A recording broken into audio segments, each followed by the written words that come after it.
Today we'll ask several learning experts to share their thoughts about collaborative learning, which is also sometimes referred to as group or social learning. They'll discuss times they've experienced collaborative learning themselves and the design of their own interventions to promote collaborative learning in interesting ways.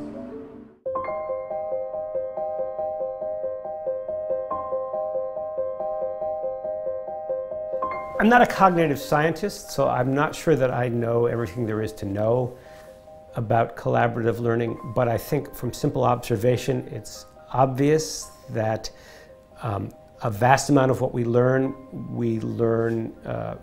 through a combination of individual personal experience and group experiences. And even something that I might learn on my own, I think it only begins to make sense when I sort of try it out with somebody else. I say, I read this interesting book, or I heard this thing, what do you think about that, or do you know anything about this? So I think any learning we do is done in a combination of individual experience and collaborative experience. And some things I think we only learn collaboratively. We do them in groups, and we wouldn't take them on if we didn't have a group around us to help us. So I don't think of collaborative learning and individual learning as totally separable and totally applicable to different challenges, but rather things that very much overlap. That most of what we learn through a combination of some individual experience or thought and some conversation, reflection, collaboration with others.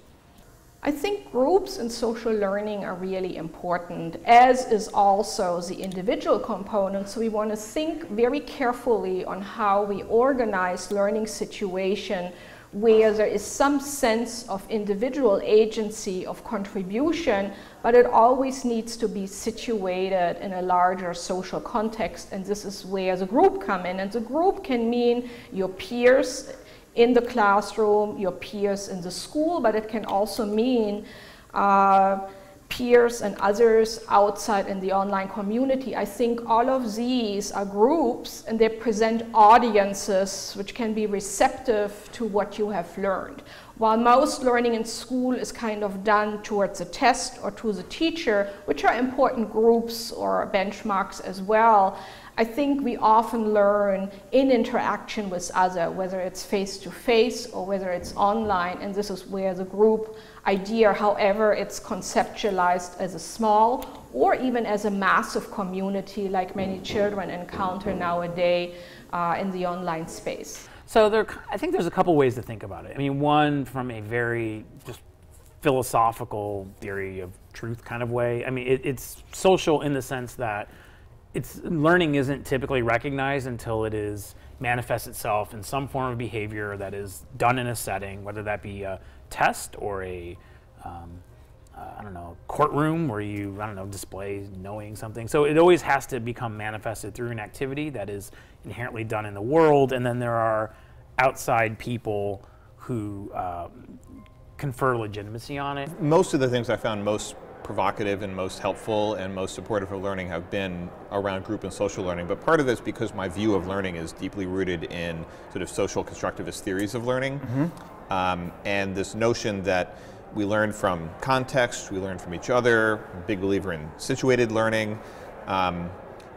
So I'm naturally drawn to situations where people try to leverage place, and place isn't just stuff and surroundings, it's the people that are in the place. So no matter what level of education we're talking about, I appreciate it when there's some thought given into how we make use of each other's intellectual resources to make the whole greater than just the sum of the parts. Another theory that I'm a big fan of is distributed cognition. This notion that we plus our tools are way more intelligent and more effective than ourselves on our own. And the simple example that a lot of people turn to is like you and a pencil and paper are smarter than you by yourself, because you and a pencil and paper can make a note. Well, I'd like to share with you one story that had a profound role in my thinking about learning that has to do with collaborative learning. When I was early in my career doing research, I was studying how students can learn concepts in physics. And I wanted to have the kids talk so I could hear what they were thinking. And I didn't want to have to interview them all the time because I just felt intrusive. So just by accident, I thought, what if I put two students together And they'll talk to each other, and then I can study what they're thinking. I wasn't thinking about collaboration at that point. I just wanted to hear their thoughts. And so I did that. And I put 2 students in front of this simulation of physics and gave them a series of 10 tasks to do. And I wanted to see what they would learn about physics by doing this set of sort of like games on the computer. And what happened was this incredibly deep puzzle and surprise. I found the students learned a lot as they worked with this simulation, and they learned from each other. It was really clear that they were having a good time, they were working together, and they were learning from each other. But the puzzle was, if you looked at any snippet of their conversation, it was almost unintelligible because they were talking almost in a code, like, oh, look at that, it moves there. Oh yeah, and that means, and if you just listen to that, like, how did meaning get built out of that interaction? It's so vague. It's not like a teacher saying, and the principle of physics is. The kids never talked like a teacher would talk in physics. And so this became a big challenge for me to unpack what the process was that was allowing collaborative learning to work. And what I found through careful study of videotapes I had made and lots of interaction with other researchers who were expert in this, is that when students do collaborative learning, they're able to use gestures, the things they point to point at various things on the screen. So that was clarifying some of the meaning. And they're able to use metaphors, and they're able to complete each other's sentences in a way that they can tell that they're building towards the same idea. And so the environment played a really important role. And I came to think of the simulation. In the early days, I had thought of it as the simulation is going to give a picture of physics to the kids, and the picture was going to go into their head. And instead I became to think of it more like a coffee table book that they were both pointing to and talking about it. And as they talked about this book, it let them share ideas with each other. And so it became this environment that allowed the resources they had in gesture, talk, metaphor, other things to become effectively used to help them build meaning for physics concepts.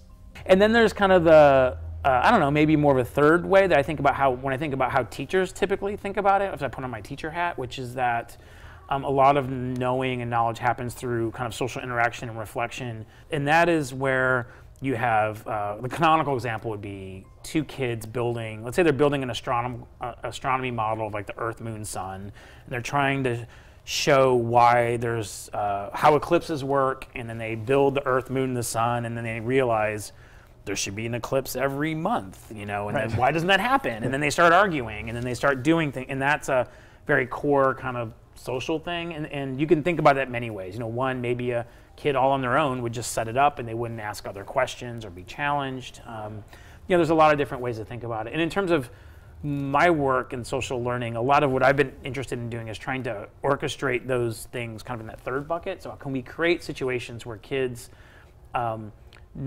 implicit knowledge becomes explicit, where they have to debate and negotiate them, and then you get the social interaction either in a game environment or a different type where they're having to negotiate and argue those things. I think there are many good examples of group learning. One which comes to mind is a knowledge forum, which also has been implemented widely in school classrooms and provides a great demonstration on how classrooms can serve as groups and leverage the use of social technologies like knowledge forums, like wiki-like concepts where individuals can pose questions, make contributions, critique each other, and help kids to kind of develop their own agency as well as a collective responsibility towards contributing towards a larger good. And I think it's this kind of tension between individual contribution and group as well as the responsibility towards a larger goal, which really drives learning most successfully in groups. One thing I noticed with technologies for collaborative and social learning is there's many products that are starting to claim collaborative and social learning as one of their benefits. And to me that's exciting because it tells me there's a market for collaborative and social learning. And that's great because we can develop things for it. But I find many of the products, when you look at what they're delivering, it's a little bit weak. They're just providing a way for people to share assignments or to send messages to each other. And so when I think of collaboration, that's not what I think of. It's not sharing messages or coordinating resources, but it's about building something together. And so the technologies that I get excited about in collaborative learning are technologies which help students and their teacher to construct something. And so one technology that I think finally has perhaps reached its day now with the kind of tablets we have is something we developed years ago called Group Scribbles. And Group Scribbles lets a classroom of students build a map of their ideas and figure out how those ideas relate to each other. And they do it in a very simple metaphor of each making Post-it notes and putting the Post-it notes on a shared public board, and they can arrange them to show, for example, a dimension from left to right and organize their ideas.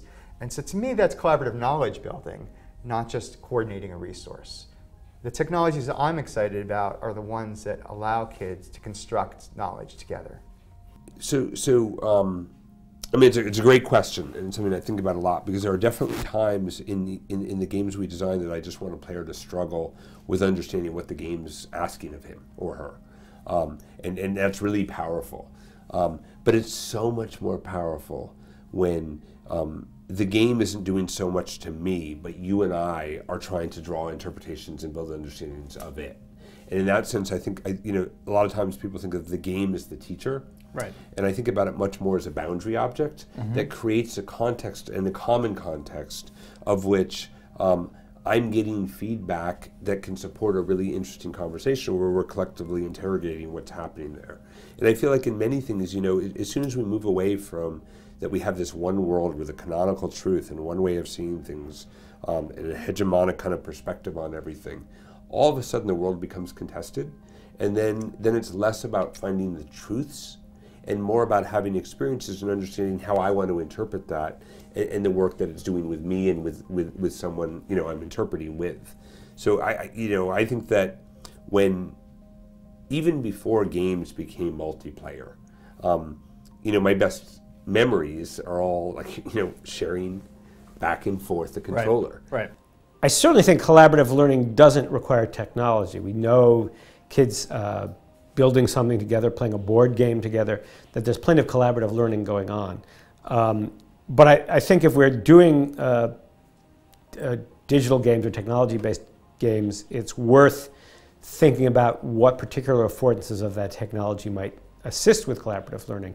That's why when we did Lure of the Labyrinth, which is more or less a single-player game, we nevertheless built in this mode of team play and a chat channel, because we knew that here in a game which a kid might be playing by themselves on a computer, there was a chance for them to actually talk to their teammates about how to solve problems. And so we sort of built collaboration into the game, which is something only technology could do. If it had been a book and kids were taking it home and reading it by themselves, it'd be much harder to encourage collaborative learning.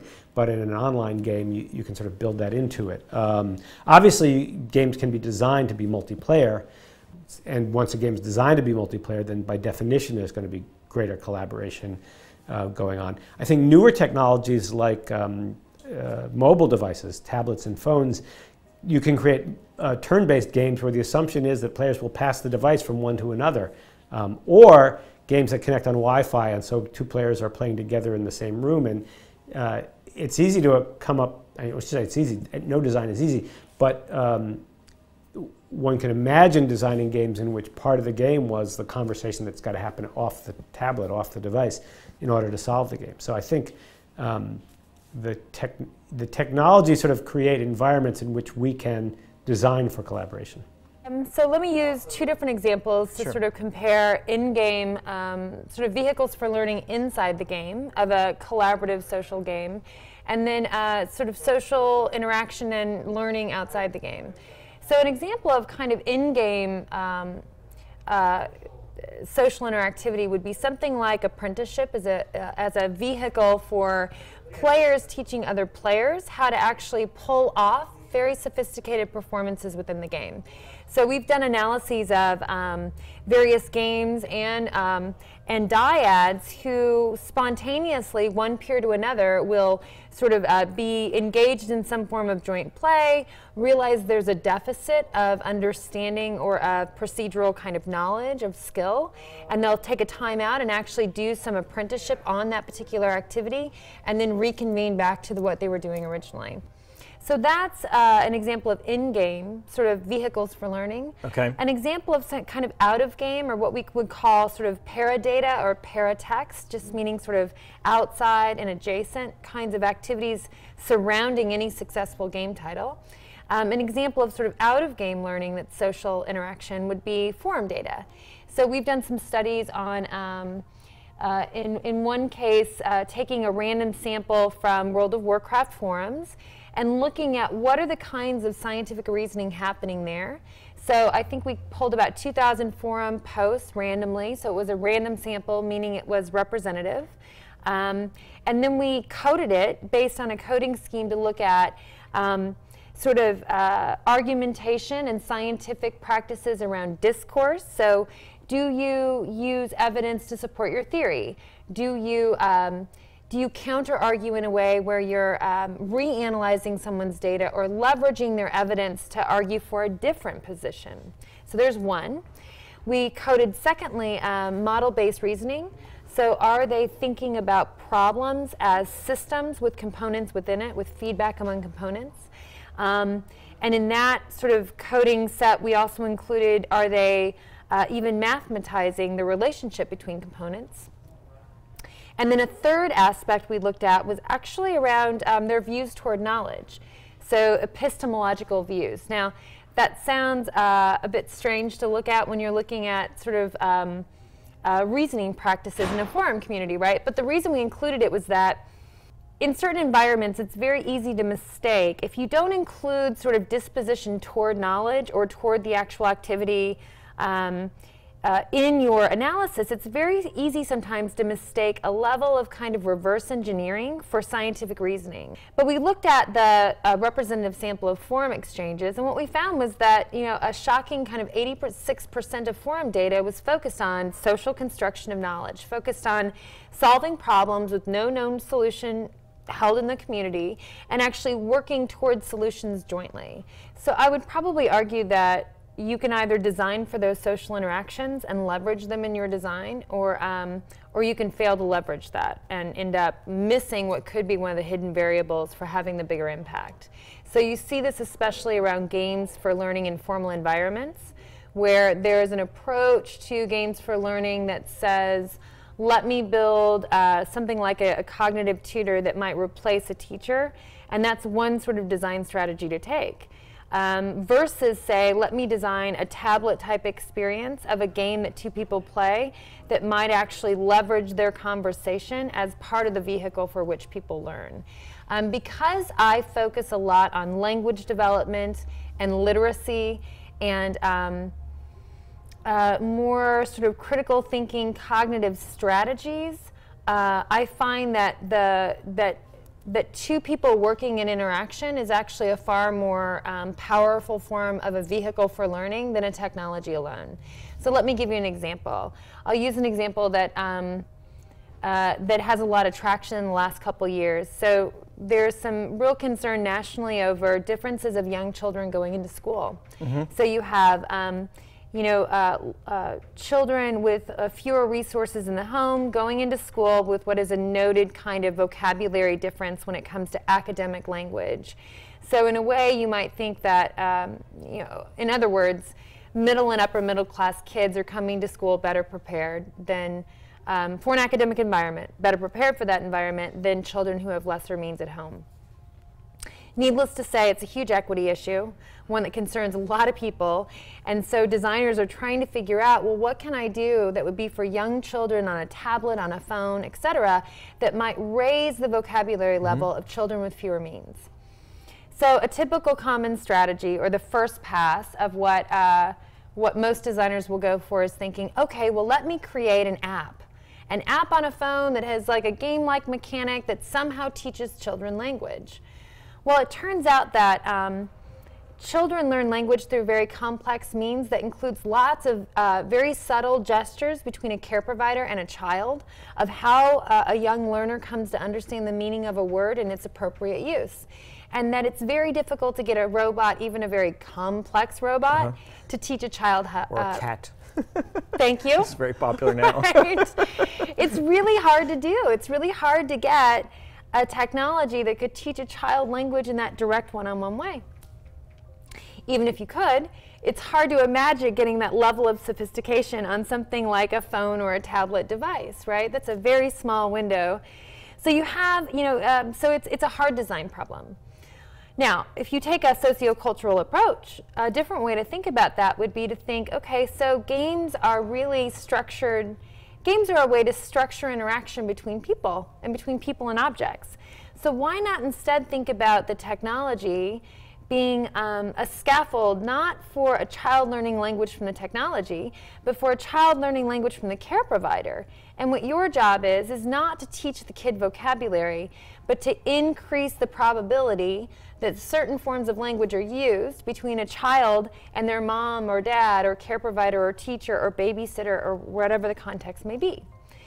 Now suddenly, you're talking about a much more easy to implement and scalable technology, and you're instead thinking about changing the nature of that social interaction to make it more conducive for learning, which is cheaper, easier, and also re-engages that parent or care provider, so it solves a lot of different needs without thinking that the technology itself is supposed to take the place of that teacher or take the place of that care provider.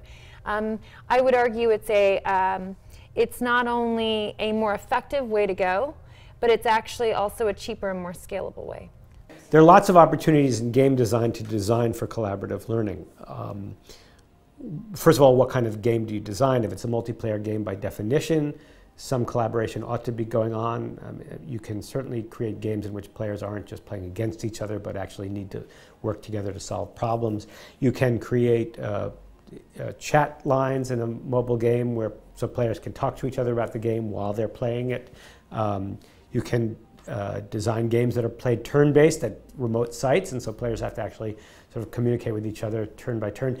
It is possible to design games that are completely non-collaborative, that's clear.